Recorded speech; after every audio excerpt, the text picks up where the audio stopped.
So good afternoon, everyone. Good afternoon.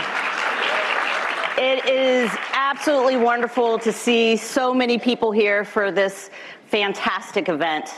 I think many of you may know me, but just to say it one more time, my name is Bridget Terry Long, and I am very, very proud to be the Dean of the Harvard Graduate School of Education.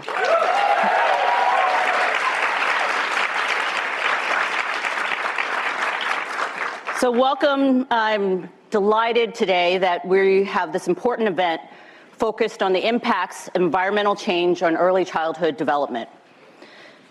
2023 made headlines as the hottest year on record, with global temperatures averaging 1.5 degrees Celsius warmer than pre-industrial levels. Now, that might not sound like a lot, but it impacted people all over the world, including children right here in the United States.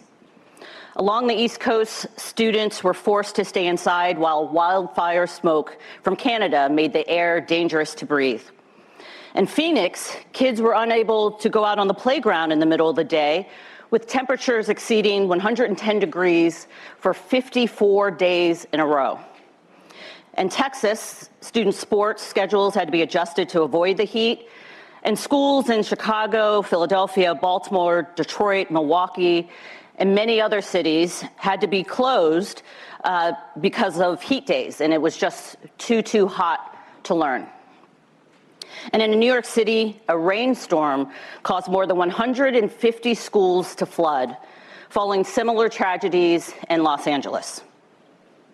Now, in spring of last year, the Environmental Protection Agency released a report documenting the extensive effects of the heat, air pollution, and flooding, the impacts it will have on our children.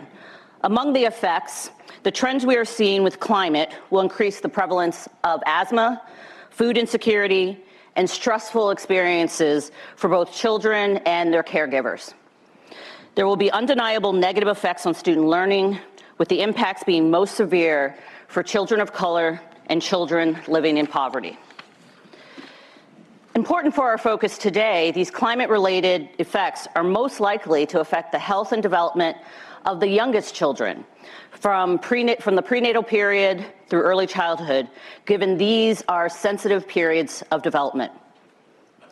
So yes, we are living in a changing climate, and this is not some future challenge, it's here now. Education leaders must increasingly grapple with how to best support learners, schools, and communities. And we know that education leaders can advance solutions and enable children, learners, and families across the globe to thrive in this changing world. And that's why so many of us are here. With this conversation today entitled A Healthy Childhood in a Changing Climate, we have the opportunity to highlight the ways in which our changing climate is impacting the health, learning, and development of our youngest learners, but also importantly, what we can do to promote healthy development for young children in the midst of this changing climate. I'm very, very excited that we have with us this evening a prominent expert in public health and early childhood development who's going to help us lead this conversation, and that is Chelsea Clinton.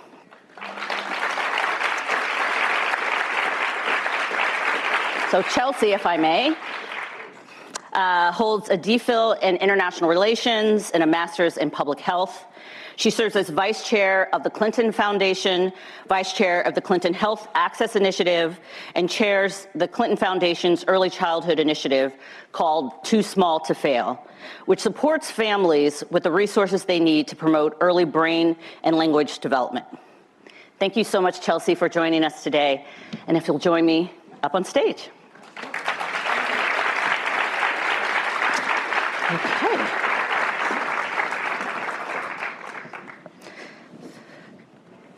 So welcome again. For those of you who were not in the green room earlier with us, we were all comparing stories about our kids and their various developments and how much more they know about climate change than many of us. And they know how important it is. But to kick us off, Chelsea, with climate change for so many of us, our moment when we realize we really have to do something about this might be tied to our children. Or I was telling you earlier about a friend who works in this area. And my moment was when he said, you know, Disney World is going to have to be closed probably about 100 days out of the year because it's going to be too hot. I'm wondering for you, what was your moment that made you look at this issue differently and devote your time and energy to it?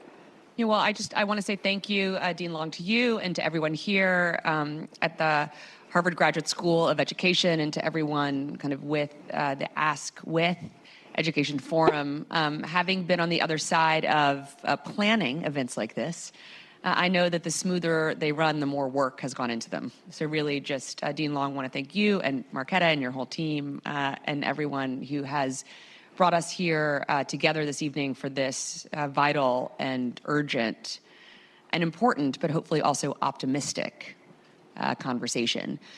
So when I was a little kid, I was very concerned about pollution and acid rain. I grew up in the 1980s, and acid rain was sort of the galvanizing kind of conversation around climate, I think, for kids, and also pollution and helping kind of clean up trash and recycle wherever we could. So I read this book called 50 Simple Things Kids Can Do to Save the World, and I became an evangelist, and my parents thankfully supported me as I, my first experiment I ever ran was I had different colors of construction paper, and I would kind of put signs about where to recycle on them, and I would try to see, would people respond better to blue or green?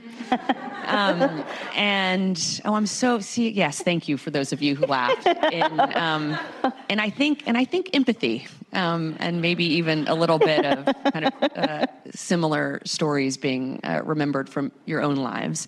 And that kind of started kind of my curiosity about kind of what do we do to this place that we call home, and how can we be better stewards of it. And yet, for most of my kind of professional life, as an academic, as an advocate, kind of with the Clinton Foundation, I was more focused on kind of what we conventionally think of as public health, and particularly global public health. And then I became a parent.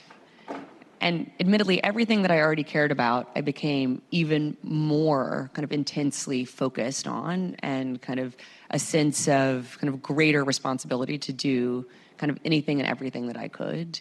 And I started to care about climate, not just as a citizen and as a voter, as a consumer, but as an advocate and an activist, because all of a sudden it very much felt like, how could I not?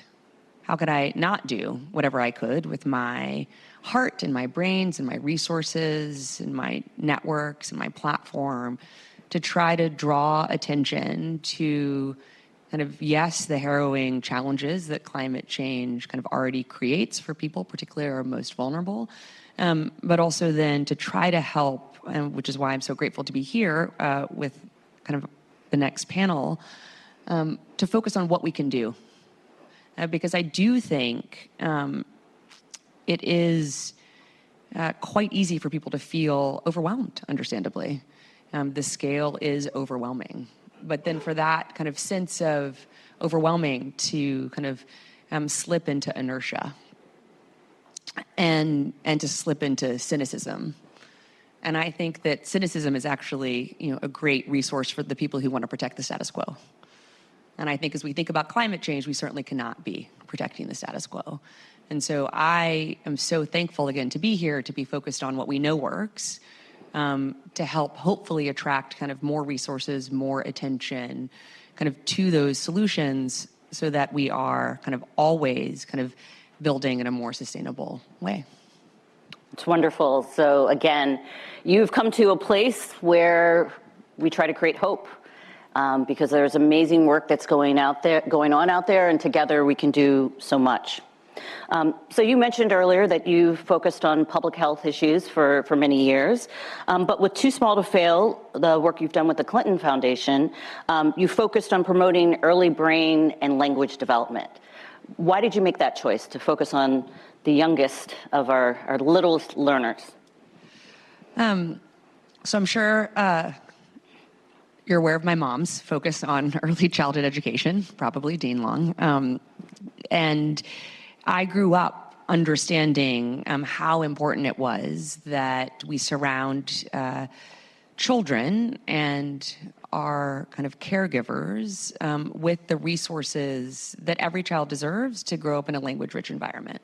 I remember learning how to read as a kid and how excited my parents were, and I remember my parents always kind of taking me to the book drives at our church or our school or local Y, and kind of always prioritizing helping kind of more books reach more kids in more places in our hometown of Little Rock, Arkansas. And so in 2013, as we were thinking about kind of what should the next kind of focal area of work be for the foundation, and my mom had just stepped down as Secretary of State and was thinking kind of where she wanted to kind of first dig in, it just seemed obvious that we should start on kind of early childhood education. And so, now reflecting back over the last decade of work, I don't think we could have foreseen exactly where that work would have taken us. So, as one example, particularly pertinent to this conversation, we developed with a playground manufacturer kind of playground structures that have kind of early reading and math prompts on them, but also have shade. And now there are more than 1,300 of the Too Small to Fail playground structures in playgrounds in schools, kind of early childhood centers, public parks around the country. So with prompts like, how many colors do you see? How many shapes do you see? How many times can you swing on the swing? Things that might seem obvious, but hopefully only seem obvious because we are lucky enough to be sitting in a conversation here at the Harvard Graduate School of Education, and I don't think are always obvious to parents and grandparents or aunts or uncles or older siblings of little kids. We've also helped build now hundreds of libraries and laundromats because low-income families spend on average 2 to 4 hours a week in Coin laundromats, and we've had a great partnership with the Coin Laundromat Association where we kind of piloted a few libraries and laundromats, and then thankfully after a good bit of kind of academic evaluation had shown that the kind of active talking and teaching and interaction time had gone up many times in laundromats after kind of the library intervention, and importantly that parents felt better about their own parenting skills because now they had something to do with their kids while they were waiting for the wash. Something that is deeply meaningful to me is we've partnered with family courts in Wisconsin to turn waiting rooms in family courts into bright, kind of happy play and reading spaces for kids and families at a moment of intense stress for kids and families. And we just kind of launched a partnership with the Department of Social Services in California to turn social services waiting rooms also into kind of bright, happy, kind of reading and play spaces for kids. We work with WIC clinics, grocery stores, transportation authorities. One of the cooler things I got to do in this work was to see all the buses around Philadelphia with our messaging on them and to get on the bus. But I was like, I get a little car sick, so I was like trying to read them. And I was like, I'm not the person who's meant for these, but I'm very proud of them. And so D-Long, it's really trying to meet parents and caregivers and all the places and spaces we spend time to resource parents and caregivers in the way that I would hope any of us would want for every child to have at every point of their lives. Absolutely. So that is really an incredible list of things that you've done, meeting people where they are, and even doing the research to prove that it's effective and it works. I think we're up to 16 studies now. I think 16. I'm looking at Patty. Yes, 16. Not with you yet, but maybe next. But we can always sing about the evidence, and I think we all have to work together to continue to implement what does work. But I'm curious, there's a number of things you've discussed about early development, early literacy, but what made you think about the intersection of early development and climate change? Well, the evidence, right? I mean, Dean Long, as you were saying in your introductory remarks, if we think about kind of any dimension of kind of how we understand climate change, whether we're thinking about the extreme heat that you spoke about, pollution, the ways in which extreme heat and pollution interact, all of that is particularly dangerous for our most vulnerable, and certainly our young children are among our most vulnerable. And so, again, I think because we've worked in partnership with so many different kind of people and organizations kind of in the ecosystem that surround small children and their families, we thought, well, how do we think about kind of helping parents understand the effects of climate change on their kids, but also kind of what they can be doing to better protect their kids and to build resilience. And so we kind of very much have been in a posture of kind of learning and listening, but also kind of activation and acting. And one of the ways that we've been focused that I didn't talk about yet is we kind of with funding, thankfully, from the Rockefeller Foundation, have developed a kind of toolkit for storytellers and content creators, because we know how powerful storytelling is directly to children and also to parents. And so we've worked with kind of creators in Hollywood and kind of online and everywhere where parents spend time with kind of parent influencers and parent magazines and parent blogs on other challenges and topics related to early kind of brain development, but not yet on climate. And so we hope that kind of the toolkit, which will be rolled out in a few months, will really help content creators who care about whether climate or early childhood or both, kind of figure out how to weave in those messages kind of into their programs, whether it's a program on YouTube or it's a program kind of on primetime television or kind of a story that's being written about something else, because we know how important it is that we have atmospheric messaging to help kind of reach as many people as possible with kind of the real understanding of, again, both the threat but also kind of the responses that parents can activate in their own lives to help protect their and our kids. Yes, absolutely. I really want to underscore the focus on getting parents involved. Too often in interventions and solutions, we don't include the parents. And also vitally important, something that we've pushed for here at the Ed School, is what an important lever schools, families, educators are when we're combating issues of climate change and trying to educate and prepare for better solutions.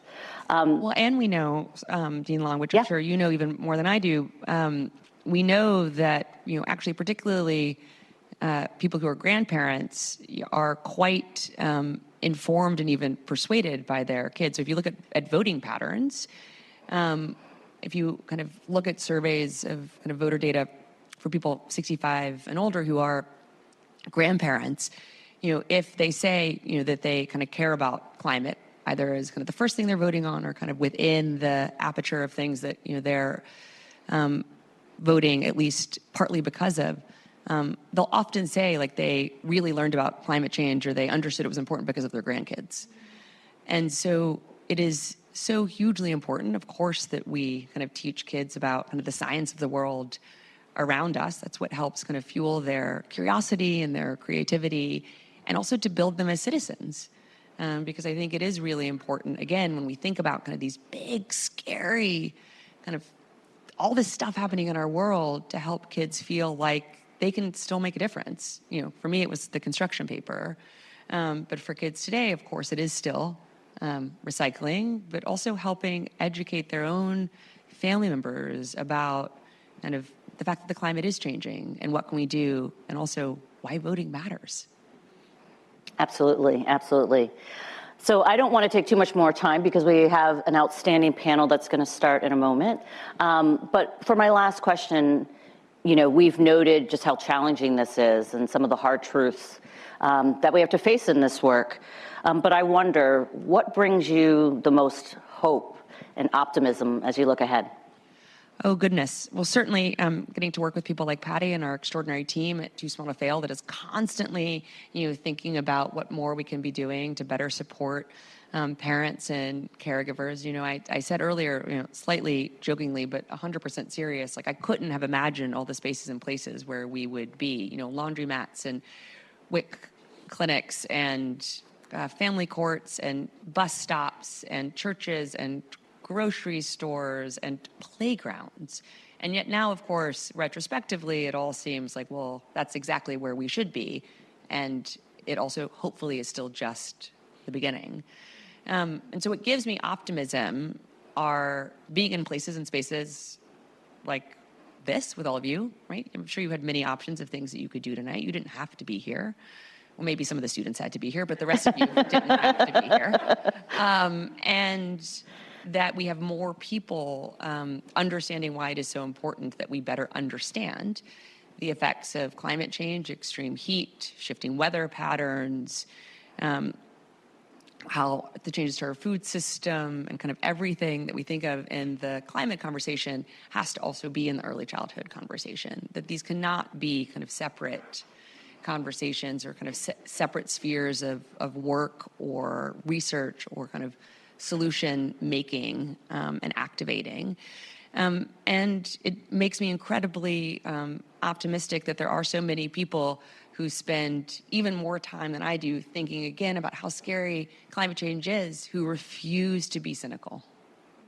And so I do think, wow, like if the people who are like at the frontier of the research, at the frontier of trying to, better help protect pregnant people and babies and small children and our elderly and kind of people with conditions who are especially vulnerable to climate change, if they're not getting discouraged, if they're getting up every day and doing their work and they're in a posture of like learning and questioning about what more we can and therefore like normatively should be doing, like I don't get to be anything but optimistic. Like I have to be in well, what can I do? How can I be a more effective and efficient and a better supporter and champion and advocate and student in service of all of that to hopefully just create then more optimism that more people feel like, yes, it is scary. And either we can be scared, like put the covers, either proverbially or actually, like over our heads, or we can think, how extraordinary is it that we live in a time where so many people are trying to figure out how to save our planet? And to think, well, what can we do to be part of that? And so I choose what I believe is the more kind of moral but happier and healthier place to be optimistic, because I just think like, how lucky am I to be alive at a time when we have so many people doing such extraordinary work to truly save the world. That's pretty awesome. That is absolutely awesome. And I just want to point out for the audience, just look around at how many people are here. And I know when I first walked in, just the look of encouragement that we're all here together. Again, you didn't have to be here. And we've had several events about the intersection of education and climate change, and they've all been incredibly well attended. So I take your optimism, but I also invite you to be optimistic as you look at who is around you and who is showing up for this important discussion. So Chelsea, thank you so much. I said I could take up the whole hour and a half, but I will not, because we have a fantastic panel that I'm going to introduce right now.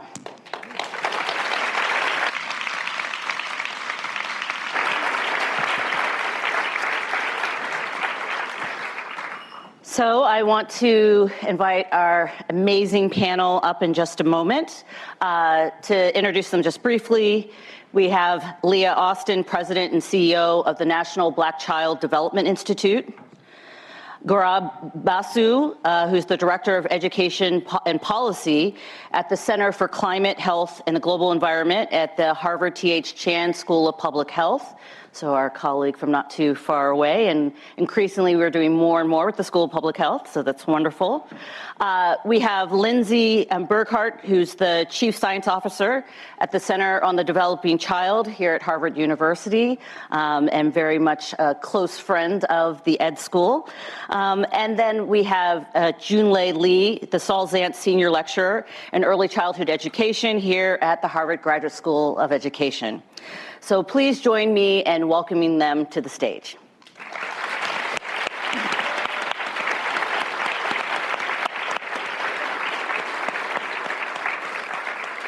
And while we do this transition, please join me in thanking Jody Smith-Bennett, who is absolutely essential in putting this event together. I just want to say really what a privilege and pleasure it is to be kind of on this stage and sharing this space and conversation with these extraordinary panelists, some of whom I've been lucky enough to know and work with for quite a while, and some of whom I was lucky enough to meet this evening and hope to be able to say in the future that I've been lucky enough to know and work with for a while. I want to start asking each of the panelists a question that Dean Long asked me, which is kind of how did each of you get involved in this work? Were you kind of kids thinking about kind of climate change and that led you to kind of the intersections of climate change and health? Were you thinking about health? Were you thinking about small kids? Did you become a parent and it galvanized you? How did you wind up on this stage is, I think, what I'm asking you. Lindsey, we'll start with you. Yeah, thanks for the question, and thanks for having me, to you and Dean Long. As a child, I was really fortunate because my parents and some of my teachers, can you hear me? It's like a funny echo, kind of fostered this deep love of nature and the natural world. And then when I became a parent, I kind of identify very much with your experiences that it's amazing to see your children kind of develop that same love and to have that ability to go out and explore and be fortunate to have experiences in nature where they're developing curiosity and wonder and kind of this love of nature. But I had a moment a few years ago when my youngest son was in kindergarten, and at the time we were sort of noticing as parents that classrooms were changing, they were starting to feel warmer. We were kind of noticing this, teachers were noticing this, and he came home from school one day and said, and he goes to an amazing school where he has access to wonderful teachers and opportunities, but he said, it was so hot in my classroom today that my brain went to sleep. And I sort of had this moment of really coming to realize how climate change and how increasing temperatures were fundamentally altering the environment that was surrounding him and shaping his development.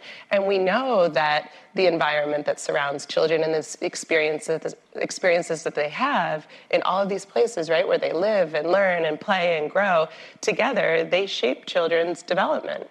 And these developmental environments, I became to understand are really being impacted by climate change. And I was seeing this as a pediatrician as well, seeing children with asthma and allergies affected more as days became hotter and the allergy season extended.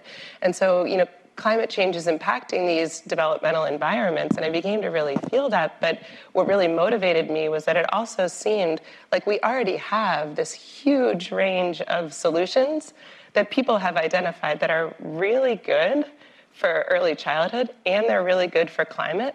So similar to your kind of closing remarks, like you have to feel optimistic and motivated because it feels like it's there, and we just need to kind of make it happen. So we'll get to how we hopefully can make it happen. Yeah, we will. Yes, absolutely. But Leah, how did you kind of come to be so focused on early childhood and climate?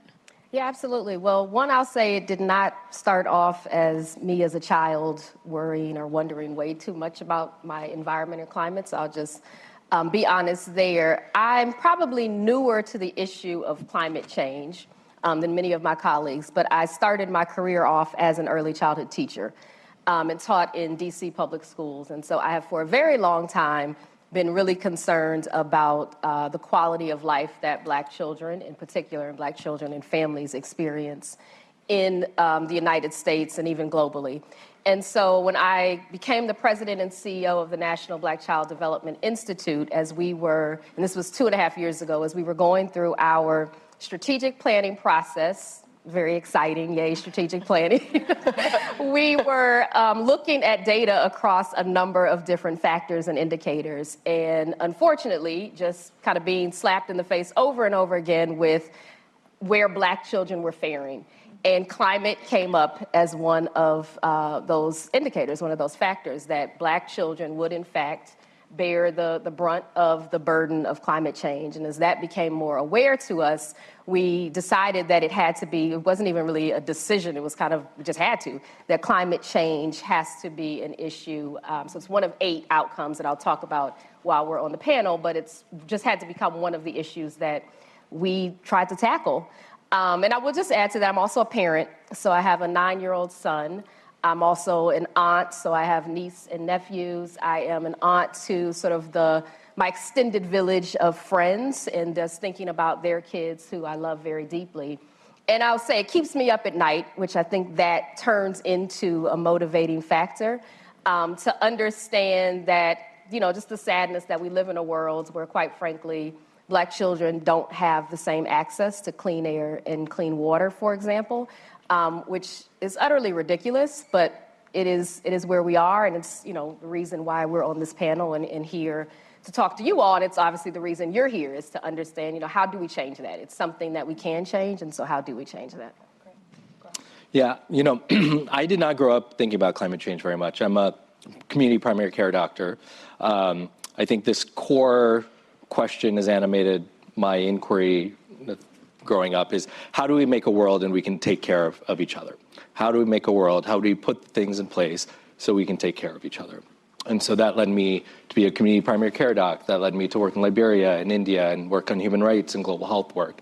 So I was working on child nutrition and diarrheal disease, reproductive health rights, and I was all around it was all around me.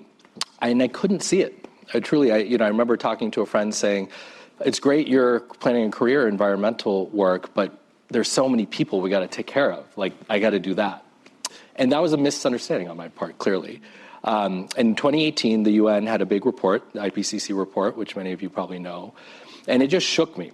I mean, I can very clearly remember the morning. It was a Sunday morning, October 2018, and I was waking up, and I kind of pulled up the New York Times, and it had this dramatic finding of what climate change was doing to health. And my wife was pregnant at the time. My hand was shaking, and I gave her the phone, and it changed my life. It was a Thunderbolt moment where I couldn't see it before, and then I saw it everywhere. I saw it impacting all the people, things, issues I loved and cared about. And I realized that in order to protect those things, we had to act with urgency and ambition to stop climate change. And so I changed my career a lot in 2018. I really changed my focus and didn't change what I cared about, actually just integrated climate into all of those things. And there was a real process in that. I felt overwhelmed and daunted. I think that's the core story here. How do you go from despair to courage? When my family went to sleep at night, I'd keep the light on and kind of stay up till 2 a.m. and just studied and read and, realized that health and being a doctor and talking about it in those terms was exactly where I needed to be. And I think, I think we enter the space of a moral conversation about how we create a world in which we can better take care of each other, make a world worthy of our children. And I guess I say that because every single person in this room is very well positioned to be a leader in this work. Whatever it is that you do, whatever you care about, you are right there ready to make impact. And it takes some time. You need community, you need support. We are all in this together, but we need all of us together holding this thing. Julie?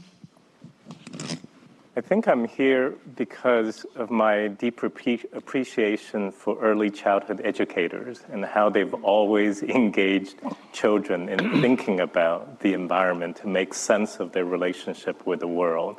To prepare for this panel, I called 2 of my dear friends who are lifelong early childhood educators to ask them all these years, what is it that they have learned with and from children about what it means to build a relationship with the environment.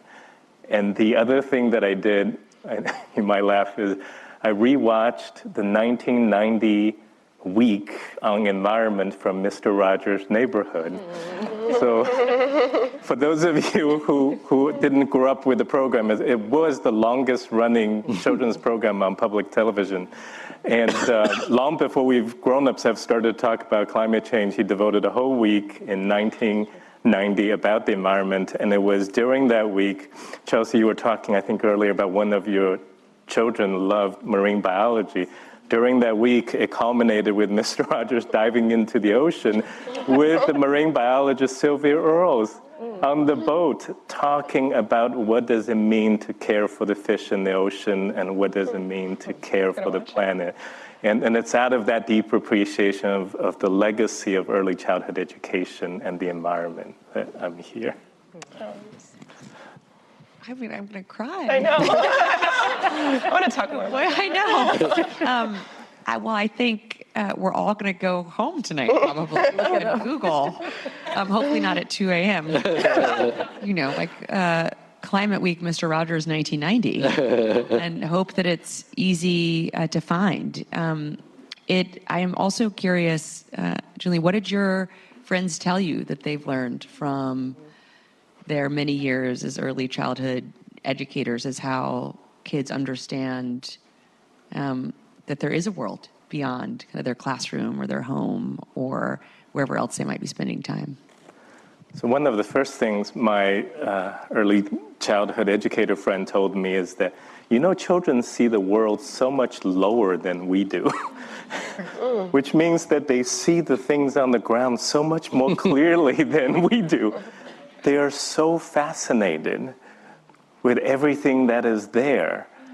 And that one of the things that my friend told me, it wasn't just about how much we need to teach children, but how much we can learn from the way children interact with their environment, that they don't automatically exploit their environment or want to extract things from it. They're fascinated by it. They're wondering about it. And young children sometimes we live in a city and we go, well, there's no environment here. We need to go, up the coast to Maine or something. But young children can go outside and be fascinated with this little ant that's just crawling around. And so one of the things I think early childhood educators become so good at is to see the world through the eyes at the height of very young children. And I think that's at the root of a very different kind of relationship we have with our environment and with our climate. Yes. Lindsey, you do study kind of how kids relate to their environment and also kind of how best to communicate to families, but also to children directly, kind of science and evidence-based. Kind of facts and narratives about our environment, including, as relates to climate change. Can you just share a little bit about your work here? I know at a different part of Harvard, and kind of what you've learned, and kind of what you found to be most resonant for families, and hopefully empowering and not despairing when it comes to the conversation around early childhood and climate change. So, in young children, and when we mean young children, we mean really young, like the prenatal period and even earlier, like preconception.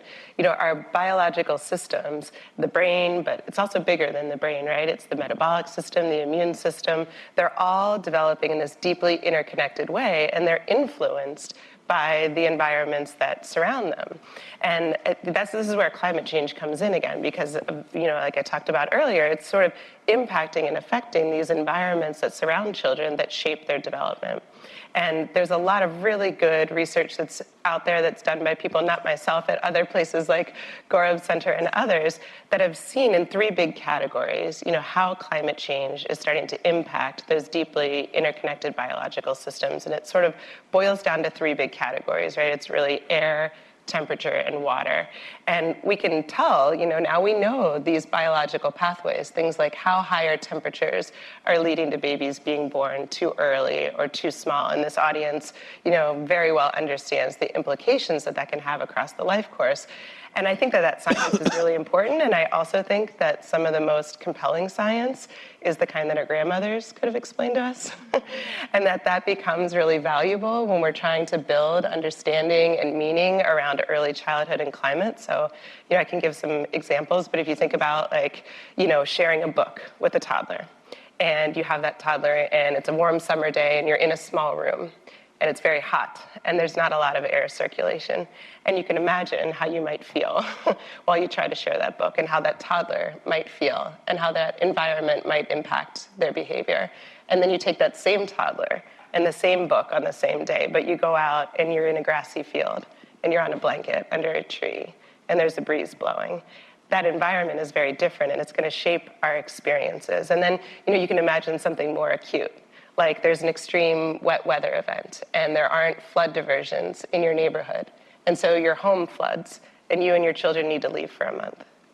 And then that same extreme wet weather event happens, but now you live in a neighborhood where there's porous pavement that can absorb a lot of the excess water and the storm runoff. And there's bioswales that can accommodate the sewer overflows. And your home doesn't flood, and you don't have to leave. And so I think these are some of the connections we can make about how fundamentally climate change is affecting these exposures and these experiences that are surrounding children as they develop. And there's just a few. We can get into a lot more, but I think that that's really our unique role that a lot of us in the room, in terms of like things that we can all go out and do today, we understand these connections. You know, we're here, you're here because you understand that relationships and environments really matter. And so I think starting to connect some of these dots can be a really powerful way to kind of build that understanding. You know, and Lindsey, one of the things that I know we've talked about before is kind of what are the adaptations that we need, because I will say, parenthetically, I find it quite challenging when kind of the knee-jerk reaction sometimes from policymakers is like, well, just people are going to have to move. Like, maybe. Or see porous concrete.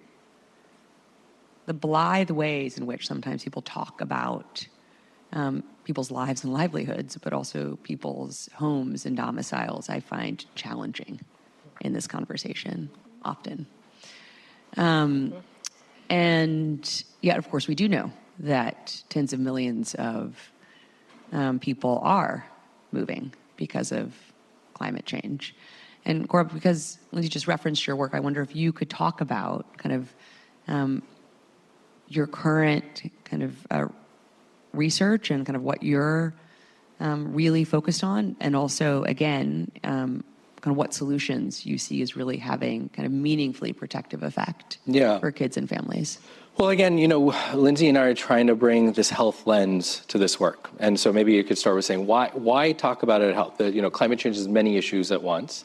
Why is it important to talk about the impacts of health? You know, to care for people's health is to honor people's humanity, to honor the vulnerability of their lives. You know, again, it gets into this, you know, frankly, sacred space of how you care for one another. And I think, you know, study after study has shown that explaining the health impacts of climate solutions, let's talk the benefits, how many health benefits you can improve at one time with stopping fossil fuels is extraordinary. We could look at how dire it is of how much harm it's doing. 1 out of 5 premature deaths around the world because of air pollution. Tens of thousands of people dying in a heat wave in Europe, recent summer heat waves. So the numbers are frankly astounding. And we can take the path, like Chelsea had said, say we're going to make a different kind of world. We are going to save so many lives. We're going to make people's health so much better by stopping fossil fuels, which we don't need, which we have better solutions. We have better clean energy. We don't need it. And we're going to have to tackle the power dynamics and the political implications of all that. But, you know, what for health for me, the reason it's important to talk about health also, Lindsey and I, you know, pore over the public health data. The data is very important. We have a bunch of graphs in our slide decks. But I'll go back to Chelsea, what you were talking about is the storytelling is critical here. And I think what studies have shown, again, is if we are talking about action, if we are going to make people move on this, when people are talking about climate change and the solutions that we need to bring to bear, we need to present the data clearly, but I want them to be picturing a child. I want them to be picturing it in their eyes, realizing that that is the heart of the conversation. And what study has shown overall is if we can pair health messaging with the storytelling, that is how you make action happen. And so, you know, the solutions are everywhere. You know, for schools, again, I'm really conscious of not putting more work onto an overburdened group of people who are working so hard to care for our children and educate our children. But schools are an opportunity to be an epicenter of climate solutions. And the solutions will provide support for all the things that educators want. You know, again, climate solutions improve childhood mental health, behavioral regulation, sleep patterns, reproductive health outcomes. So it's not your job to do this. We need people to come in and help put in the heat pumps, to green our playgrounds. 18 million people, 18 million children go to school in a heat island. That means the school is hotter than their neighboring community. And so we can picture the child being flush and running around on a hot asphalt and then taking a test. And by the way, on a very hot day, there's a 12% higher chance of a failure rate on a test. Every 1% increase of temperature decreases by 1%, test score failure rates. These are the 5% of the racial achievement gap can be attributed to heat by itself. I've seen a number as high as 13. Can you believe that? That all these things that we care about in health and in education can be addressed by an aggressive approach to climate change. Leah, I see you nodding quite a lot.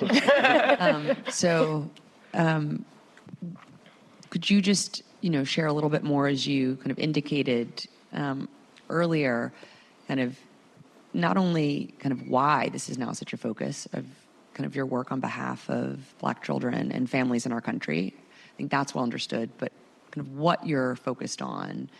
And maybe also, candidly, because you are in kind of a different organization than our fellow panelists here, from different parts of Harvard, how could people get involved in your work? Yeah, absolutely. And I did note, I am the only person not directly connected to Harvard on this panel.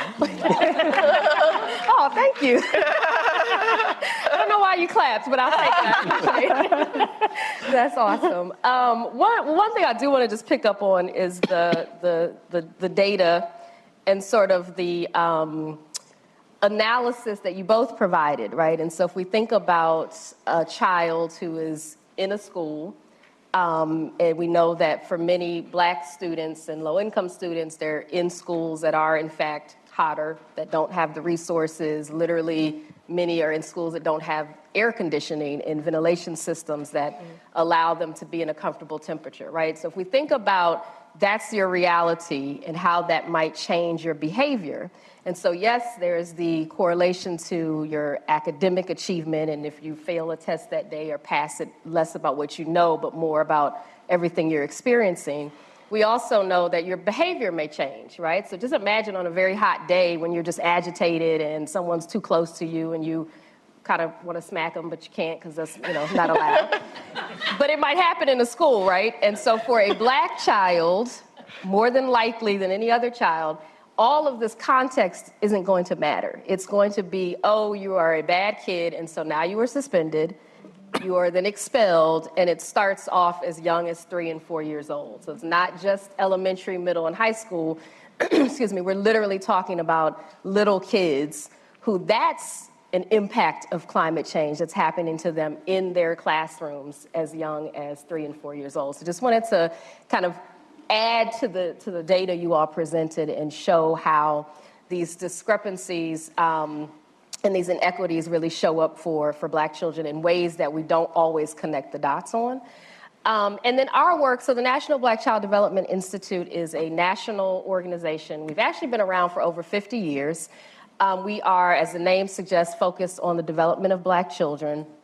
We have 8 essential outcomes that we have created sort of a framework for a healthy and thriving and joyful. I always want to add joyful into this because we don't tend to allow Black children to just actually be joyful. We're so busy trying to create these little adults that just allowing them to be and be happy and joyful has become an essential part of our work. So I'm actually going to read the 8 essential outcomes to you.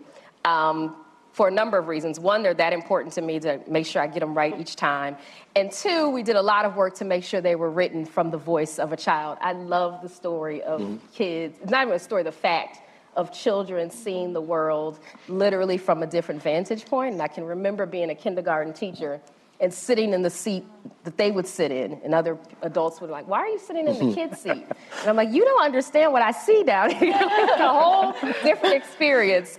But our 8 essential outcomes. So we envision a world in which every Black child is born at a healthy weight, attends a school that affirms and expands them, enjoys meals with vegetables, and as the mother of a 9-year-old, that is not easy, hangs out on a safe and appropriate internet, has books and toys that reflect who they are and who they can be, breathes clean air and drinks clean water, is seen as a child, and lives and plays in a safe community. And so our work is all grounded in hopefully one day seeing these outcomes come to fruition. As a national organization, we are in many ways kind of a research and think tank institute. We bring ideas to bear.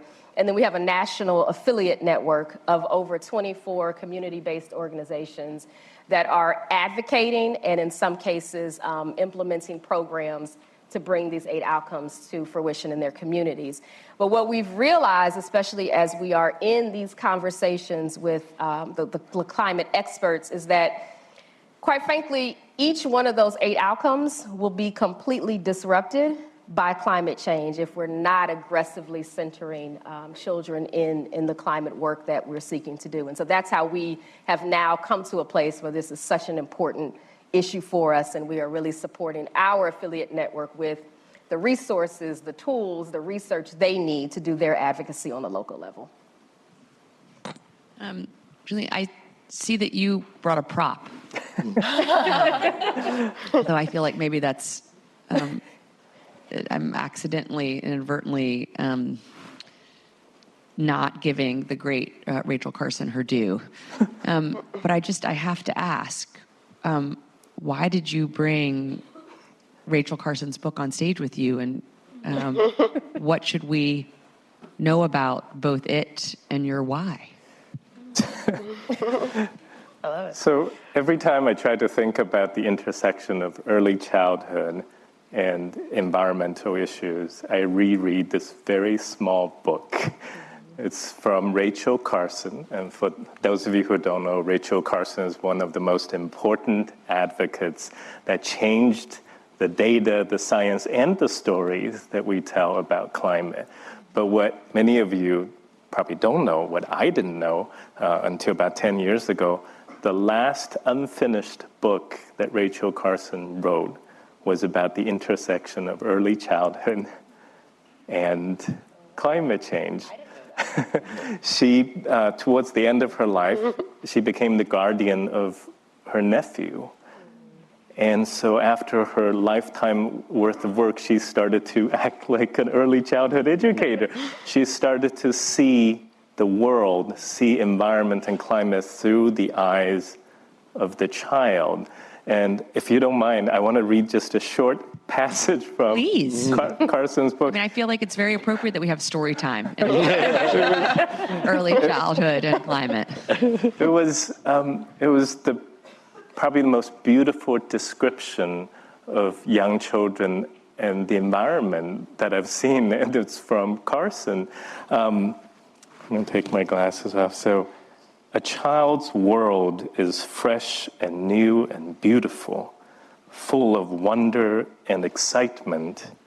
It is our misfortune that for most of us, that clear-eyed vision, that true instinct for what is beautiful and awe-inspiring is dimmed or even lost before we reach adulthood. If I had influence with the good fairy who's supposed to preside over the christening of all children, I should ask that her gift to each child in the world be a sense of wonder so indestructible that it could last throughout life. That is what you talked about, the joy and seeing the child as a child.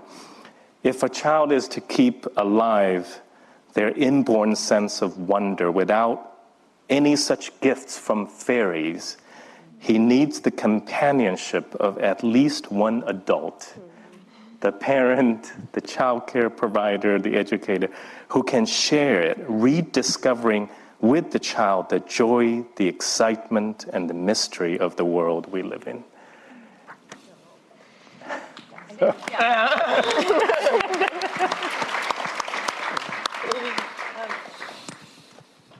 Julie, how did you find this book 10 years ago, or how did it find you? Well, at the time, actually, we were collaborating with Patty and Too Small to Fail, and we were thinking about all sorts of issues. And I was working in Pittsburgh. And there were two important pioneers who were born in Pittsburgh who were deeply affected by the climate before we even started to talk about climate change. One is Fred Rogers, who grew up in an industrial town, who was so sick from all the pollutants in the town that he was cornered in his closet with one of the few air conditioners trying to get through his childhood. And it was in that loneliness that he started to play with puppets, which come to what we know as Mr. Rogers' neighborhood. And meanwhile, across the river, Rachel Carson was growing up on a small farmstead, which she absolutely loved. It was beautiful. But the pollution of the steel mills of Pittsburgh gradually destroyed the homestead she loved. And that was the root of how she became the kind of advocate that she was. And so at the time, and we were trying to think about the intersection of early childhood and the environment, it was so natural to look into the childhood and the history of these two great advocates and how their ideas meet in the middle.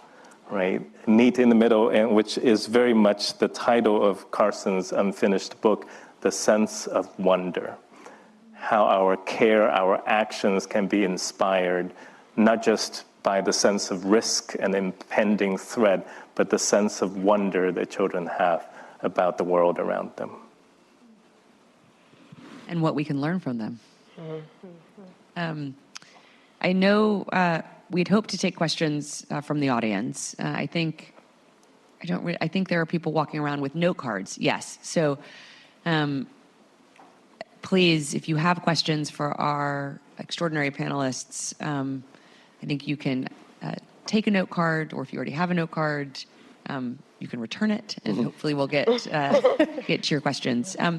Lindsey, I do want to kind of come back to you because you kind of referenced other things that we could talk about in one of your earlier comments. And so I wonder kind of what have we not talked about yet from a kind of research and science perspective, kind of as we think about kind of climate change and health, either on the kind of challenges or the solutions that you'd like kind of to shed light on in this conversation? Oh, thanks for the question. I think Gaurab brought up a really important point thinking about temperature, and that's something that we've been thinking about at our center a lot. And I'd love to expand it a little bit because I think it points to a solution space that maybe a lot of us in the room are positioned to act on. And you and I love to talk about solutions together, so we should get there. Heat impacts children's development in a variety of ways. And I think we can think about solutions at 3 levels. And at each of those 3 levels, there's so many options, no matter where we sit, where we can act. I think first is thinking about immediately addressing harms from extreme heat events and thinking about things like how do we keep pregnant people and very young children, infants, toddlers, safe during heat events, thinking about things like cooling centers and how can we use places that we already have that are available and accessible to help keep people safe when these events happen. And then thinking about, second, how can we adapt and how can we ask for adaptations to our current systems, infrastructures, the places, thinking about where are pregnant people and really little babies spending their time, and how can we adapt those places to withstand the fact that we know that temperatures are going to stay higher than they've ever been before. And this can look like things like thinking about how to get some of the heat technologies that you talked about into schools. How do we think about geothermal heat pumps and other technologies that can make early care and education and elementary schools cooler? And then third is thinking about how do we address the cause of why the planet is warming?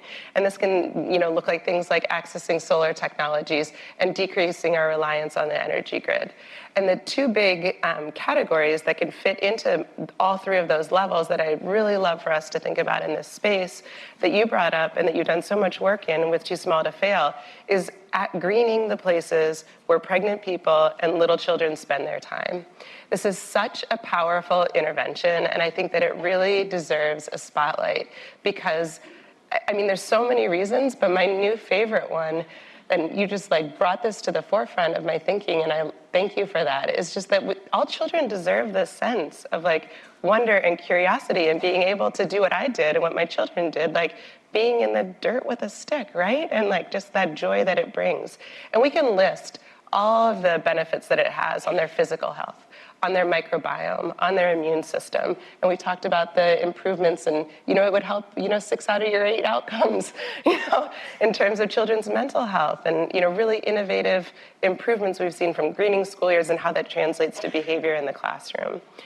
And then the second bucket of interventions that I really love that's very closely related to greening schoolyards is this idea of smart surfaces. And this is sort of a category of interventions. It includes green space, but it's a lot of other things. Our traditional buildings, whether they're early care and education centers or schools, especially in northern climates like ours, are designed to keep heat in.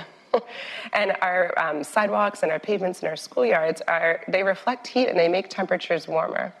And so smart surfaces are things like porous pavements that I referenced earlier that can help to, instead of reflecting heat and making temperatures higher, actually absorb water and reduce storm runoff that can then contaminate water and lead to unclean drinking water for many, many children. This is still a problem. Bioswales that can contain and manage storm runoff. And then really interesting things like thinking about how do we make cool or reflective or green roofs, and how do we bring those to early care and education and school settings? Because if you can lower the temperature in the building where a young baby spends their time, that will improve their sleep. And sleep is like the glue that holds us all together, right? It's one of the pillars of our health. And so if we can improve that, this is another one of those places where I think connecting the dots to the solution space is really powerful, because I don't think that there's a complete understanding yet in the world about how when you make an infant sleep better, you make them a happier, more curious learner with better behavior, with better physical health. And those outcomes are true for children, but they're also true for the adults that they become. And so it's not just learning, and it's not just mental health, and it's not just physical health, but it's social emotional development, and it's happiness and the ability to be a thriving person across your lifespan. So I think that, it's starting small with building the understanding, but I think that in general, naming and explaining to people in positions who make these decisions why these solutions are so powerful and how accessible actually they really are, like many of them are right there. I think that that's something that we can all do like today. I see all of you nodding. So I wonder, Leah, if we can also just now turn to you to ask, how do you think we can best ensure that Black children are centered in the solutions that Lindsey just spoke to, that kind of true kind of health equity, climate equity is designed from the beginning into these kind of interventions at a school level, but also at a national level? Yeah, it's a big, challenging question. I think we've gotten to a point where we understand the importance of centering those most impacted. We're aware that that is important. I think that what we have to begin to do, though, is understand that centering that looks like a testimonial, centering that looks like re-traumatizing someone where they're saying over and over again how bad things are, is not centering. That it's about learning from and listening to. It's about being guided by those most impacted. It's recognizing that those folks have expertise, experience, solutions. Even if they don't have solutions, they have ideas. They have ways in which that we have for generations and generations somehow, quite frankly, made it work to a certain extent in a place that didn't really want us, or brought us here for a very specific reason. And so I think that really embracing Black and brown people as valuable and necessary to idea generation, implementation, and evaluation of solutions is really critical. And that's a shift in power dynamics. That sometimes centering can just sound really nice, like, okay, well, I invited you to the table and you said something. but really changing or shifting that power dynamic where you are now you're the expert, and I'm coming to you to understand your point of view and your perspective and your ideas. And I always kind of say this as I was a former funder, so I feel like I can have a love-hate relationship there. It's also investing in those same people. So again, like, don't just, invite to the table and say that was nice to hear, but what is the true investment of resources, financial resources, and it's not all just a money issue, but what does it look like to really invest in the wisdom and the expertise of Black and brown folks? It also, I think, too, Leah, I think Lindsey earlier was saying how thankfully at Too Small to Fail and other work that we've done, that we do center kind of parents and other caregivers, because I think often too in these conversations, parents and caregivers have not been included, and I think certainly painfully it is true that Black parents and caregivers have been particularly excluded historically. I wonder, similarly to you, Gaurab, what other kind of work that you're doing kind of on kind of the inquiry front or the kind of, talking about solutions front would you like to bring into this conversation that we haven't, touched on yet, whether it relates to heat or anything else? What I would say, I'm very worried about the mental health crisis that's coming, that is here among children who are worried about the climate crisis. And we're living in this kind of, for me, it's disorienting that never before have we seen the impacts of climate change just ravage us. And I'm an optimistic person, but I'm really worried. There's real peril everywhere. And never before have we lived at a moment where the climate solutions are here to bear fruit. And we have to, you said it, Chelsea, we are living in a moment where our actions will have extraordinary implications for generations to come. And we have to embrace that deep work. We have to embrace this, that we're obviously living in extraordinary times in many ways. There's a bigness to this time. There's a complexity to this time. And I think it's really important to, as climate change feels so complicated, there's so many layers, we literally need to remake the world. That is actually true. We have to rebuild everything with health and justice at the core of it. And we didn't do a good job of that the last 50 years. And here's the thing, we know how to do that. I want to make sure everyone understands we have everything we need to tackle this head on. We waited way too long. We should have had this conversation decades that we should be 20 years, ago, be doing what we're doing right now. We waited too long, and there's great harm, and there will be harm around the world. As a global health person, those are the pictures, the migration, the food insecurity, the water scarcity. Those are the first things that come to my mind. And even still, so there's no winning climate change. We haven't talked about the Inflation Reduction Act yet. That was a very, very big deal.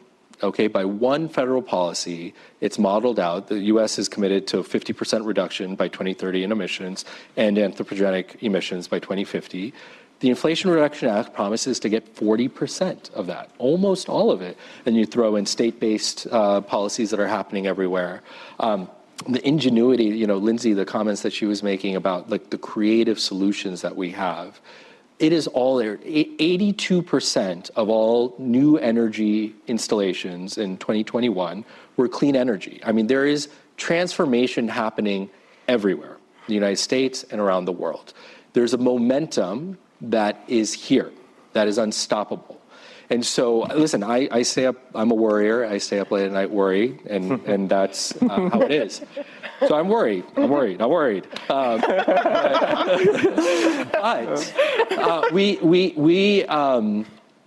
we have it all. It's all here.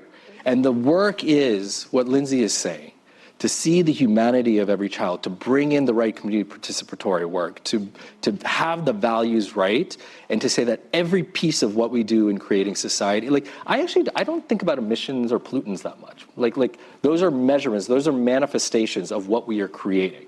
We didn't create the right things, so we ended up in this crisis. We've got to get to that deeper work of that, and it's hard. I am not, it's not. We are built with a sense of wonder. Like we got to embrace our human connectivity, our ability to see each other's humanity is ours. We were built that way, and we're talking about children here. We're goofing around about our children before here, and the stories they bring home to us. I believe in human beings, and obviously we're in the throes of reckoning with racial justice, reckoning with the ways that we build this more fair world, and this is just all part of that. But it's that I am not worried about the technology. I am not, we've got to implement with breakneck pace, but I just hope people know we've got everything we need to do this.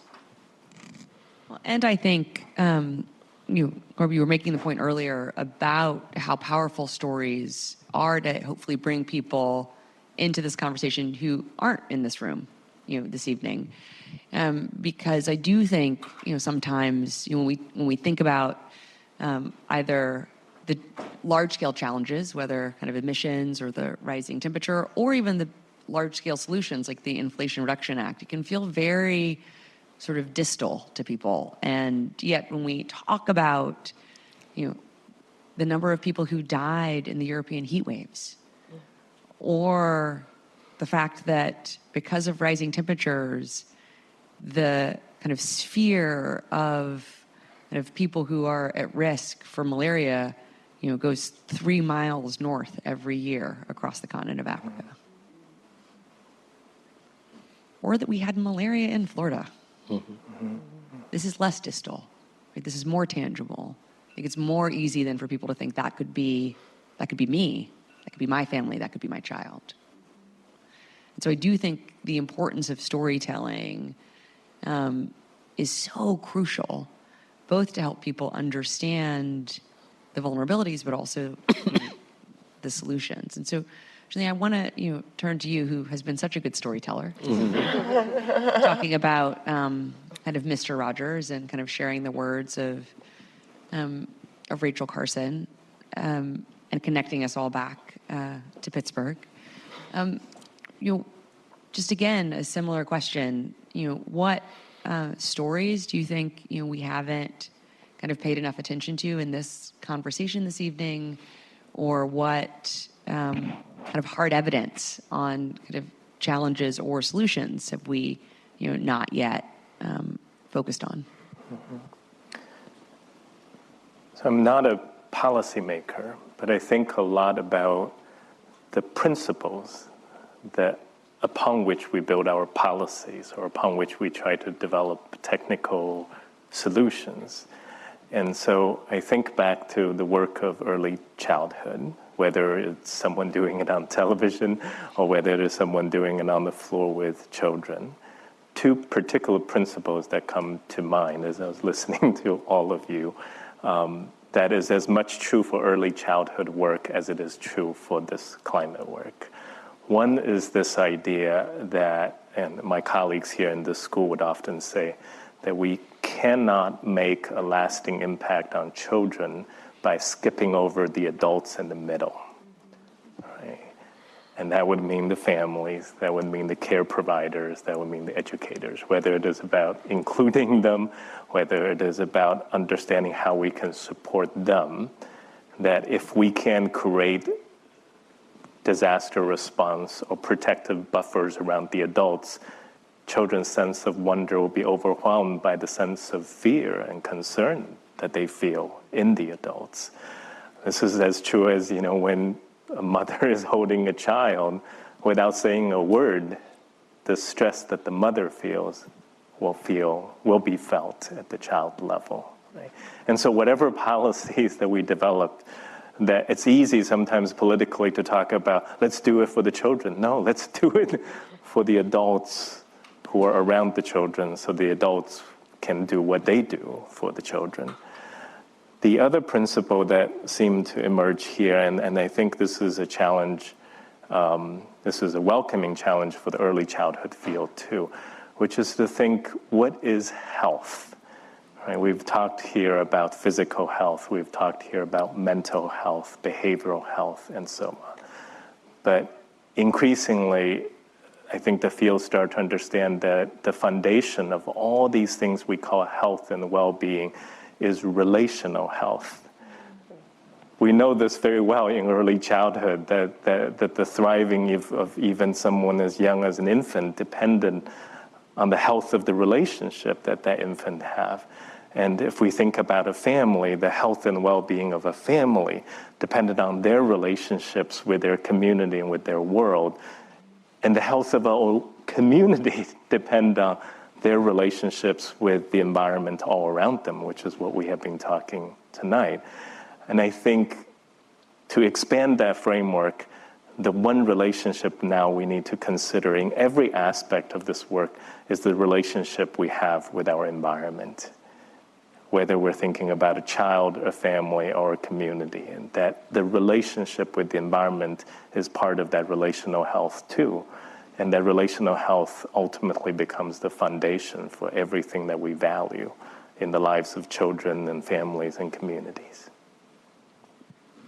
And I think too, Junlei, just building on that, all of the recent evidence about how few relationships actually adults have in our country now versus even 20 years ago, and certainly juxtaposed generations ago.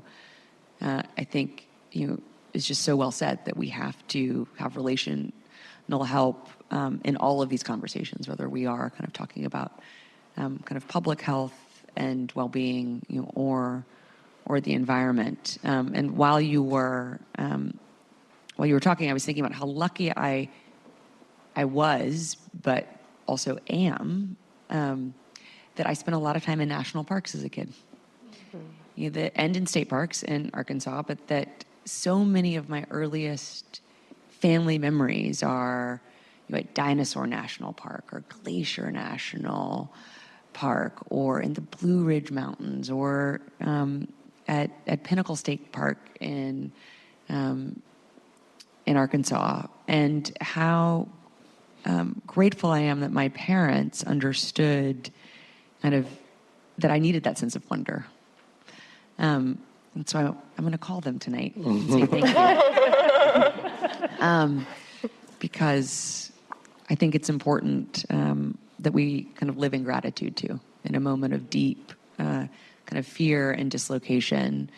And one of the things that we've not talked about this evening, and I really, I'm curious kind of what thoughts you have, and also hope that whomever's collecting the cards can bring them to me so that while I can keep asking questions, I want to, ensure that the audience can also have questions asked through my voice, if that's not odd, is kind of for any parents or grandparents or aunts or uncles or older siblings or just anyone here who has a little kid in their lives that they care about, what advice would you have for them as kind of you think about your kind of position as parents, but also as researchers, as advocates?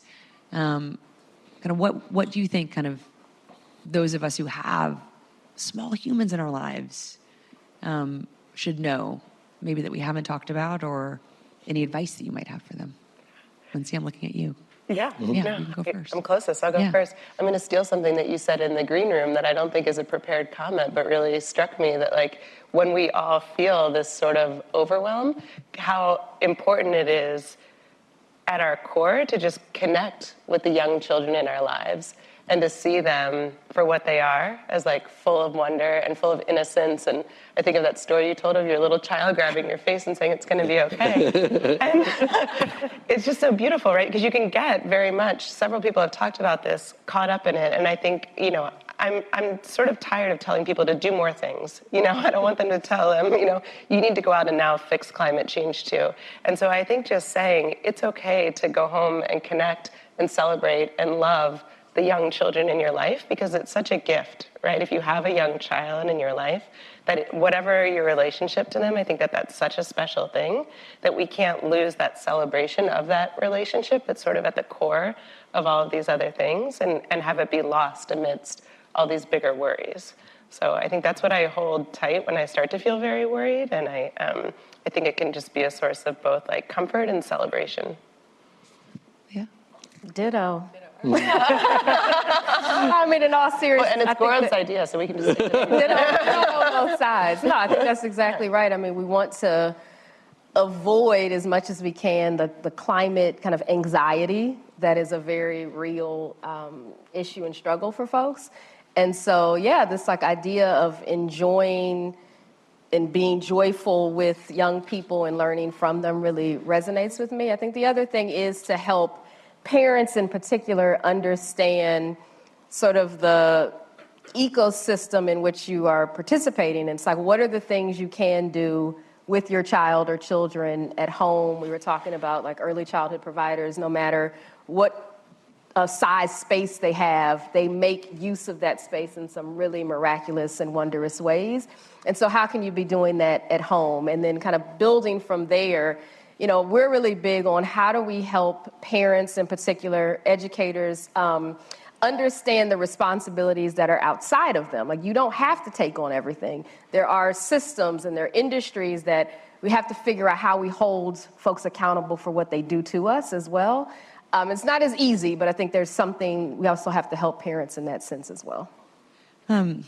So there are a lot of questions, but most of them relate to two areas. One really is kind of the question around climate anxiety and what more can we be doing to help support children, but also particularly a lot of questions around educators, early childhood educators, but also kind of school age children, educators, to navigate supporting kids, navigating climate anxiety, but also their own anxiety.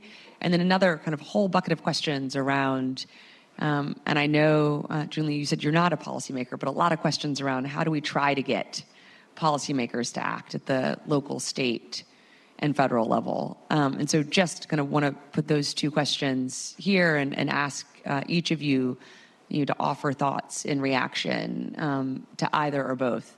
I will say, when I think about kind of kids and anxiety and climate change, I think it is, of course, largely driven by the fact that climate change is real and getting worse, and we haven't done enough, Gaurab, to your point, to try to ameliorate it or stop it. I think it's also partly driven by the fact that we have a lot of adults looking to kids and saying, how great is it that you're going to solve this? Yeah. Which I find completely unacceptable as an adult. That we look at kids and we're like, oh, how great is it that you're going to solve this? Or like, we don't have to worry about it because you're going to solve it. No. Like, they are children. We are the adults. We don't get to abrogate our responsibilities just because we couldn't be responsible yet. So I do think it is a real challenge in many areas, but particularly when it comes to climate change, because we do have, extraordinary young climate activists who are trying to hold us accountable, but somehow we think they're trying to hold us accountable means that only they are accountable. And they should be going to school and playing outside in the dirt and having a sense of wonder. We should hold ourselves accountable that we have failed to do that for them. I'm going to get off my soapbox now to our panelists so that they can tell us, how do we motivate our politicians to hopefully behave like adults and respond to the action as it relates to climate change? And how do we help better protect and promote kind of mental health and well-being with all of the climate anxiety that young people and educators of young people feel? Could I say something? I think we haven't really spotlighted the vast problem of misinformation, and just how much bad information that children are getting all over the place. And frankly, there's a lot of corrupt interests trying to do that. For a long time, it was about, no, fossil fuels are okay. And now a weird thing is, you were talking about the covers, right? And it is very true that if you stimulate despair, there's people out there stimulating despair, which is paralyzing people from progress. And so there's malicious actors out there. That's just real. And again, I think the theme of what we're all talking and what I know brought everyone to this room today is in spite of the huge challenges of all that stuff, all that ugly stuff, the like moral power of the love of child, I think is the most powerful thing in the world, you know, and we need to like embrace the power of that moral anchoring, you know, and so how do we get people to move? You know, we were not, like climate change was not on the landscape of federal policy, you know, it was not brought up in presidential debate, and it became one of the most activating issues in 2020, right? It was a big voting issue. So things have changed. I told you 2018 is when I started this. Things have changed a lot, and I credit the youth movement and how much they did. And in addition to your point, Chelsea, that we cannot be leaning on these young kids to do these rallies. But I think that we have to combat a lot of that. You know, some of my work, we're teaching and studying how to help people become advocates, effective advocates. And the term that is coming to the forefront over and over is well studied now also is self-efficacy. You know, people have to feel a sense of agency, that there are big and hard things. The world has frankly always been a very hard place where there's been a lot of pain and suffering around the world in the course of our lifetimes. There's been massive progress on many global health fronts.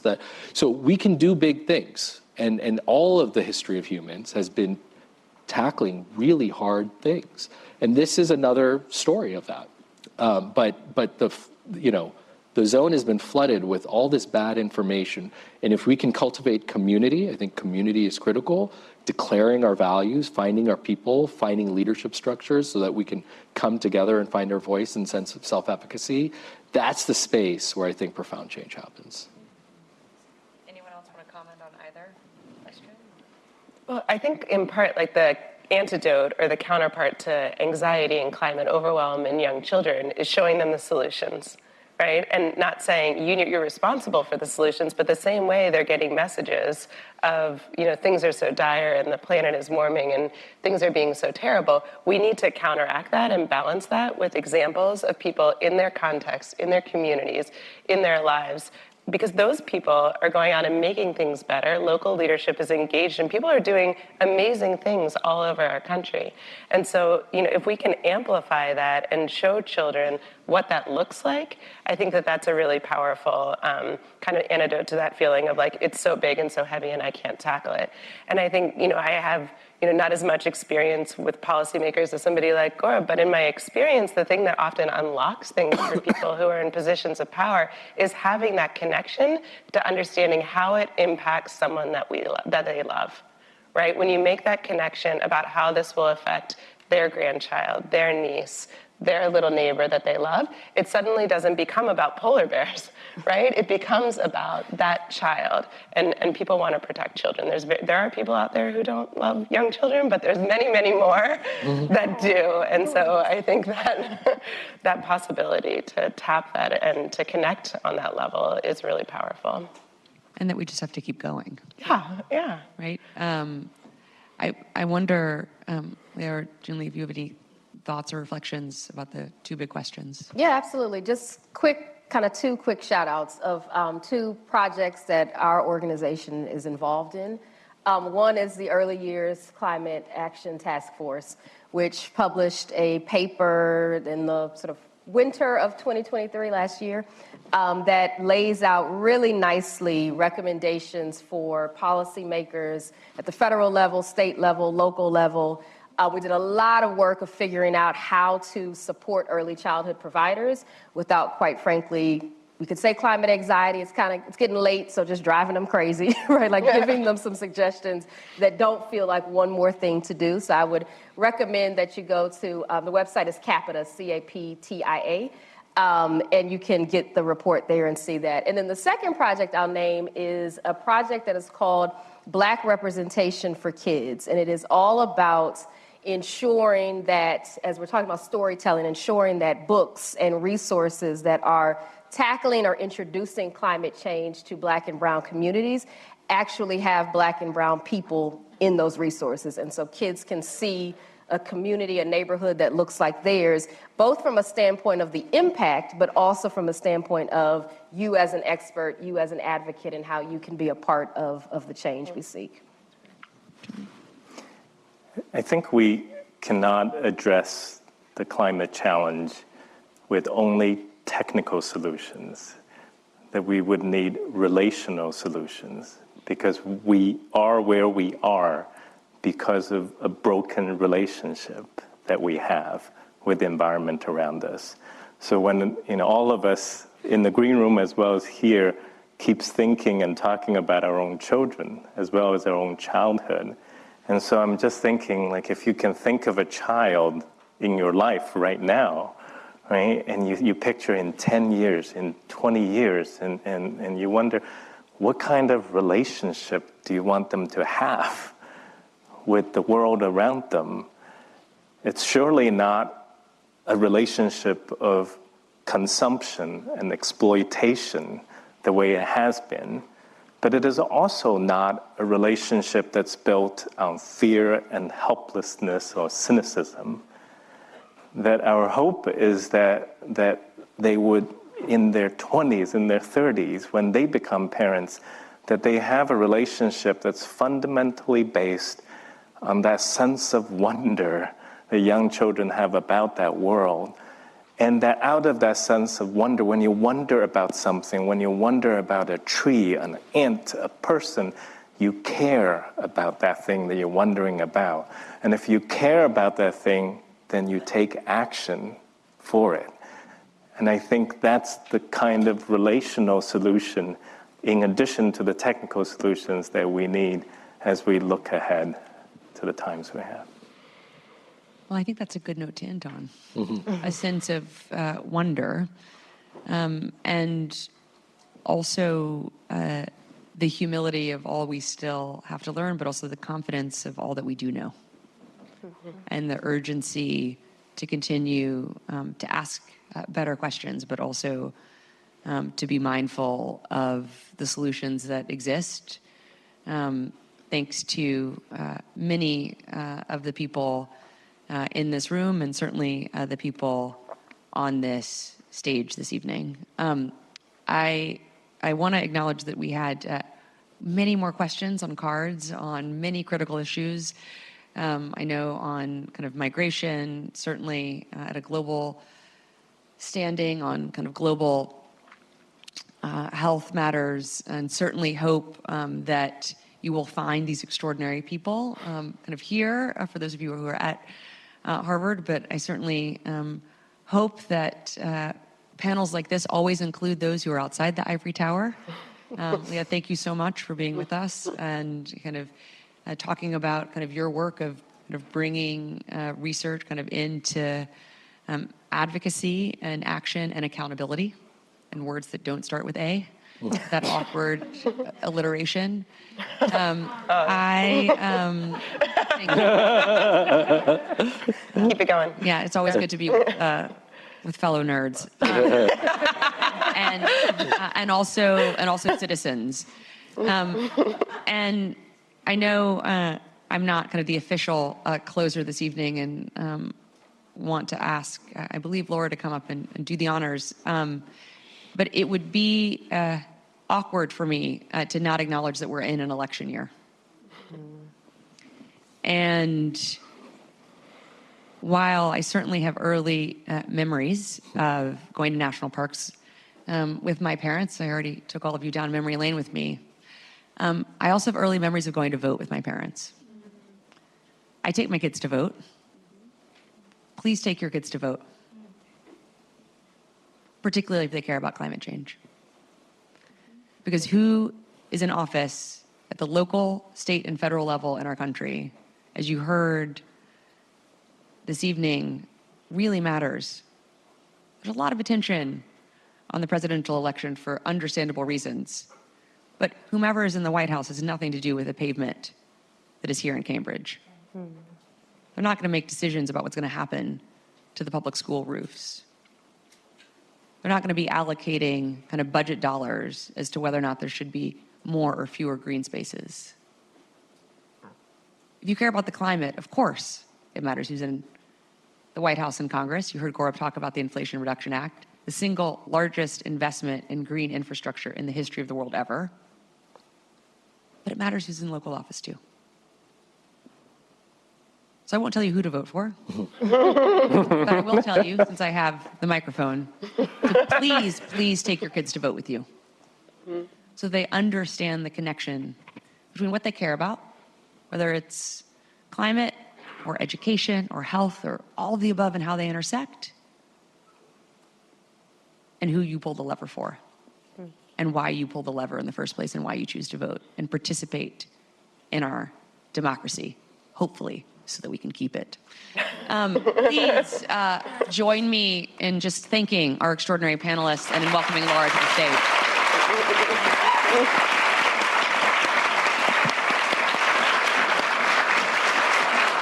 Hi, everyone. Just wow, that was an incredible conversation. I just would like to say another big thank you to our panelists, to Dean Long and Chelsea Clinton for an excellent conversation tonight about such a critical issue. For those that don't know me, my name is Laura Shifter. I have the great honor and privilege of being both a senior fellow at the Aspen Institute and a faculty member here at Harvard, where we've been able to start leading conversations around what it means to be preparing educators to be education leaders in a changing climate. And we would encourage you all to stay with us on this journey. There's a lot of conversation about how we have the solutions that we need, but we haven't mobilized to enact them yet. That's where education comes in. So everybody has a role to play in doing this. I also have to say one of my most important roles that I have is as a mom. And I know, like many people have felt when they look at their children, from the moment I held my eldest daughter in my arms, I wanted her to be healthy, to be happy, and to be safe. Climate change puts all of those things at risk for children everywhere. But we all have the opportunity to advance solutions, and we don't need to be a climate scientist to do it. A very famous climate scientist, Katherine Hayhoe, says one of the biggest things that you can do about it is start talking about it. So as a homework assignment, because we're at the Ed School, I would like you all to reflect on one thing that you heard tonight and go and talk to somebody about it. That's all you've got to do, is to try and help build awareness on this issue, build awareness on the importance of it, and let everybody know that there is something that they can do to contribute to solutions. So thank you so much for being here tonight. Thank you again to this wonderful panel, and continue to stay with us on our journey. So.